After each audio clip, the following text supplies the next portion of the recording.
in many ways, businesses like yours have been category creators because they've disrupted the way that consumers were buying this category. I mean, organized eyewear was minuscule in this country. It continues to still be fairly small as a segment.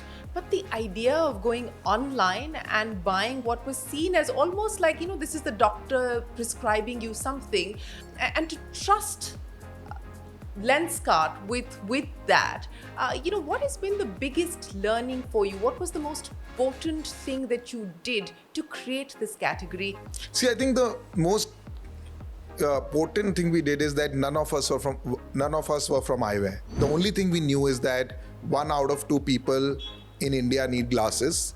A third of them only wear glasses, and 2/3 are without glasses. That's almost more than the population of US in India sitting without glasses. And so everything we did was with that lens in mind. And we kept innovating. To give you an example, the whole supply chain of eyewear is very localized. And that's the biggest barrier for that access to get created. So far, I think people were not thinking about that problem from that perspective.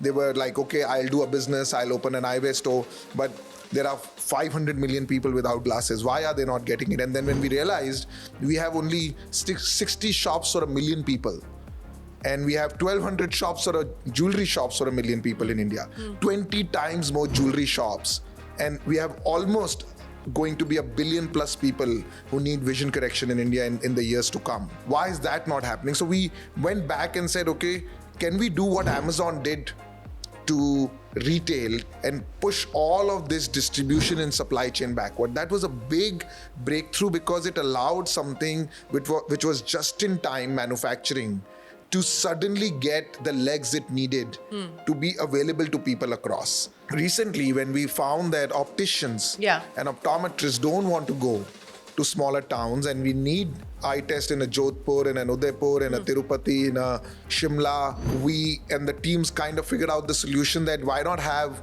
an optometrist sit in Kolkata and do an eye test in Jodhpur. That was the biggest thing we did because we didn't have any baggage, any, I would say, thing telling us that this is not possible. They're like, okay, this is the problem. Let's see whether there's a solution, and maybe technology has a way to solve it. I think that to me was the biggest differentiator.